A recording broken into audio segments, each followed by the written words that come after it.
Fala pessoal, Shalom no coração, sejam todos muito bem-vindos ao nosso devocional. Abre sua Bíblia comigo no livro de Esdras, capítulo de número 7, versículos de número 27 e 28. São os dois últimos versículos desse capítulo 7, que em particular é o meu capítulo preferido no livro de Esdras. Eu quero muito conversar com você através desse texto nos próximos minutos. Mas antes de ler esse texto, quero convidar você que está aqui a primeira vez para se inscrever no nosso canal, estarmos juntos de segunda a sexta, 7h30 da manhã, onde sempre começamos o dia mergulhando na palavra de Deus. A sua presença aqui vai ser um presente para mim e para todos os que se reúnem aqui diariamente para ouvir a voz do Senhor, mergulhando na sua palavra através de um devocional. Vamos juntos?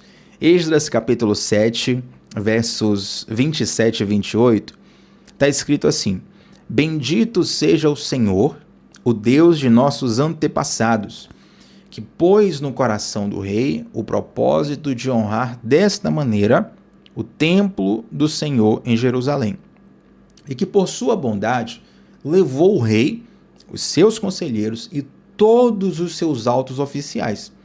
Como a mão do Senhor meu Deus esteve sobre mim, tomei coragem. Olha que lindo isso. Como a mão do Senhor meu Deus esteve sobre mim, tomei coragem. Presta atenção nisso, vou repetir pela terceira vez para Deus falar contigo. Como a mão do Senhor meu Deus esteve sobre mim, tomei coragem e reuni alguns líderes de Israel para me acompanharem. Deixa eu contextualizar rapidamente quem é Esdras e em qual história ele está inserido. É curioso que Esdras, ele é um personagem, digamos assim, ele não é tão pregado, não tem tantas pregações por aí sobre Esdras, mas embora ele não seja um personagem tão celebrado nas pregações que a gente ouve por aí, ele é um personagem central numa das histórias mais conhecidas e importantes de toda a nação de Israel, que é justamente a reconstrução de Jerusalém. Você conhece a história de Neemias? Provavelmente sim. Neemias, sim, esse sim é um personagem muito mais famoso, muito mais pregado, muito mais ensinado. Esdras está junto com Neemias em todo esse processo de reconstrução de Jerusalém. Para você que está perdido na história bíblica, e não tem problema sobre isso, eu sei que sempre tem pessoas novas chegando aqui, o que é que aconteceu em Israel? Israel, por conta do seu pecado, Deus permitiu que a nação fosse levada em cativeiro para a Babilônia durante aproximadamente 70 anos. Eles passaram 70 anos cativos na Babilônia. Nesse processo, o Império Babilônico foi tomado pelo Império Persa. Então, um novo comando emergiu e nesse processo, o povo de Israel, cuja cidade Jerusalém estava completamente destruída, saqueada, abandonada, Neemias se levanta para trazer de volta para Jerusalém parte do povo e reconstruir essa cidade. Essa história é maravilhosa, ela realmente toca muito os nossos corações e está registrado lá no livro de Neemias. Aqui no livro de Esdras, nós temos o seguinte paralelo. Neemias, ele se levanta como um homem que vai liderar a reconstrução dos muros de Jerusalém. E, consequentemente, ele vai liderar também a reconstrução do Templo de Jerusalém. Esdras, ele vai ser um homem levantado por Deus para liderar o retorno do coração do povo para Deus. Olha que paralelo interessante. Esdras não era um rei, Esdras não era um general de guerra, Esdras não era necessariamente um homem de batalha.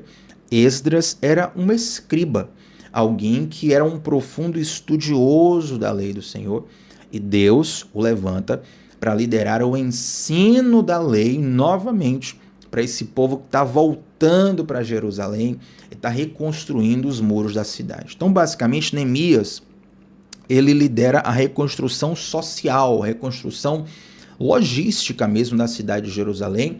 Esdras, ele reconstrói o ensino do coração do povo. Eu estava lendo isso aqui, estava até lembrando sobre a diferença que existe entre você construir uma igreja, prédio, e você ser igreja. É muito fácil construir uma igreja. Você pega bloco, cimento, água, você faz ali, né, a massa, você levanta uma estrutura, você pode construir um templo e até chamá-lo de igreja. Mas o chamado de Deus para nós é de nós sermos igreja. É de nós termos essa construção, não num templo de alvenaria, não numa construção física, mas dentro do nosso espírito. Então Deus levanta Esdras para que Esdras lidere o ensino da lei para esse povo que agora vai retomar o estudo da palavra do Senhor em Jerusalém e em todo Israel. Então Esdras, ele está no meio disso tudo, de toda aquela história de Neemias, toda a reconstrução do templo. Esdras está inserido como figura central no ensino para o povo. E aqui nessa altura do texto, gente, nós vemos algumas coisas muito interessantes. Primeiro, verso 27, Esdras começa louvando a Deus. E existe uma razão para ele estar louvando a Deus. Ele fala: bendito seja o Senhor, o Deus de nossos antepassados, que pôs no coração do rei o propósito de honrar desta maneira o templo do Senhor em Jerusalém. Observe uma coisa, gente. Para nós, brasileiros, em particular nós cristãos, e o Brasil é uma nação majoritariamente cristã, certo? Até mesmo as pessoas que não fazem parte do cristianismo, que não frequentam a igreja, não professam a fé, elas estão sim inseridas numa cultura cristã. Nós temos, de certa forma, um apreço especial pela nação de Israel, porque a Bíblia, ela fala muito sobre Israel. A gente tem um apreço especial por figuras como Abraão, Isaac, Jacó, Moisés, Davi, Elias, Sansão, mulheres como Ruth, Débora, Miriam, enfim, uma série de personagens que nós temos sim um apego, um afeto, um apego social, cultural, afetivo mesmo, sabe? Até espiritual, de forma a olhar para um personagem como esse e aprender a como viver em Deus através desses personagens.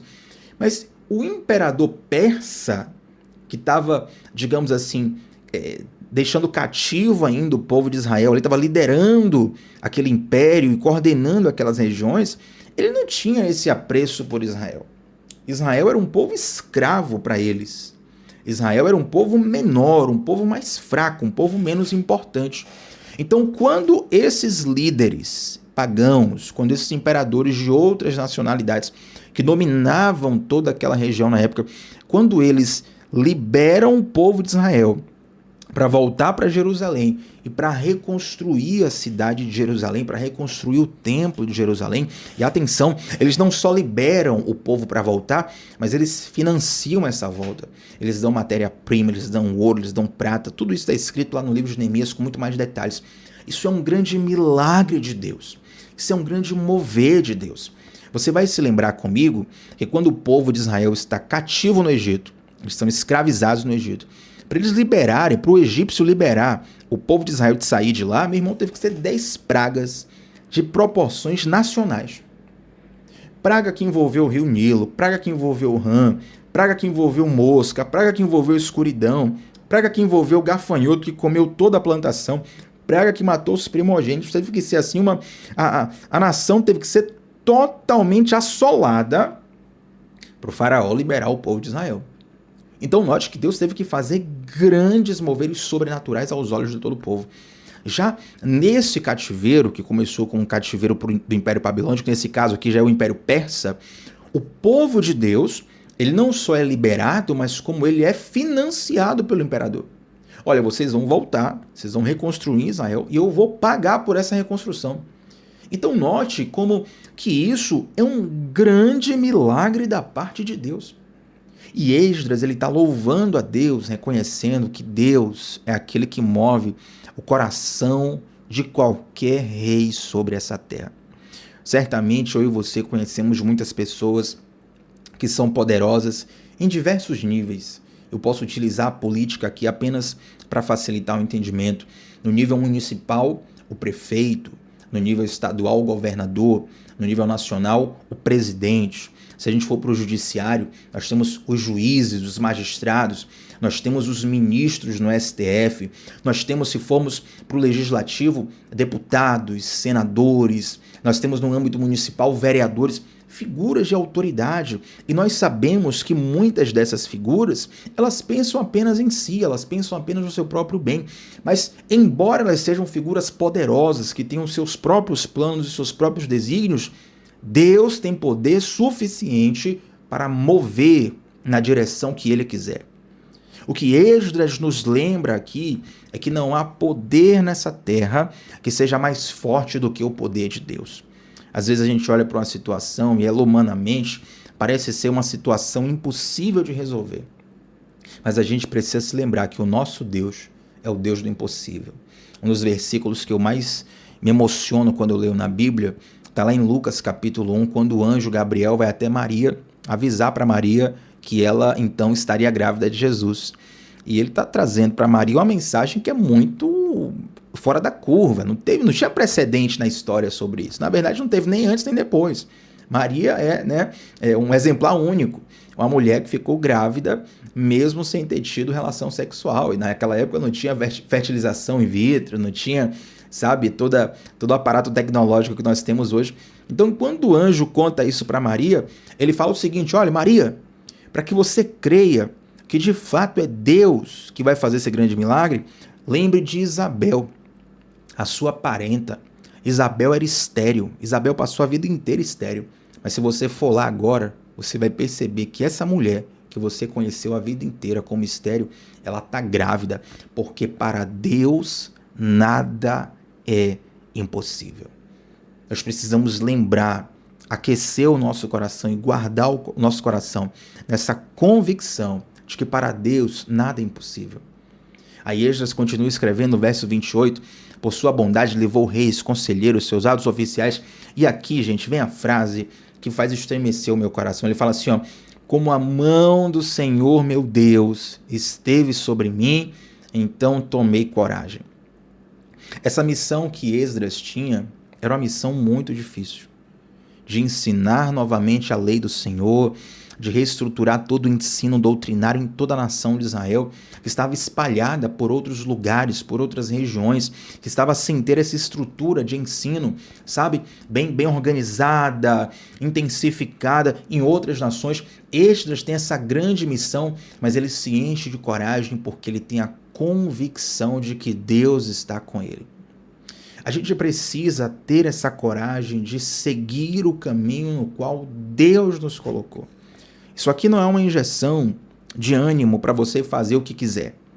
Não é para você fechar esse devocional aqui, que a gente já vai terminar em 2 minutos, e dizer assim, não, já que Deus está comigo, eu vou fazer qualquer coisa. Não.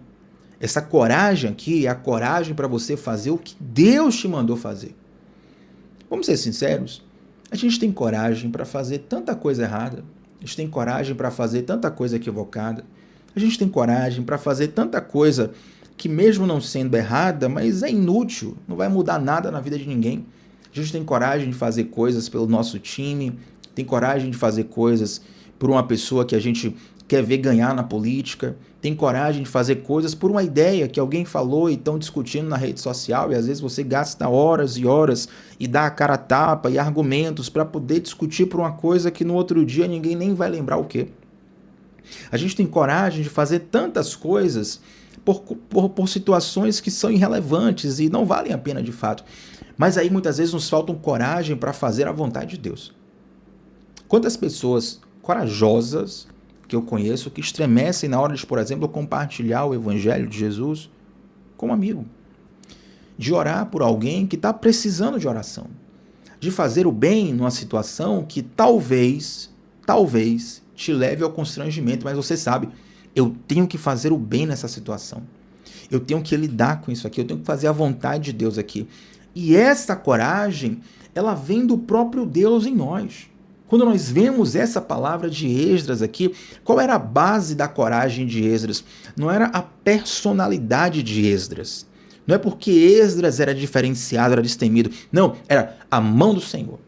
Olha, se a mão do Senhor está sobre mim, então eu vou ter coragem de fazer. Portanto, aquilo que Deus te manda fazer, por mais difícil que seja, meu irmão, se Deus mandou, faz, porque Ele vai te sustentar, Ele vai te abençoar, Ele vai te guardar.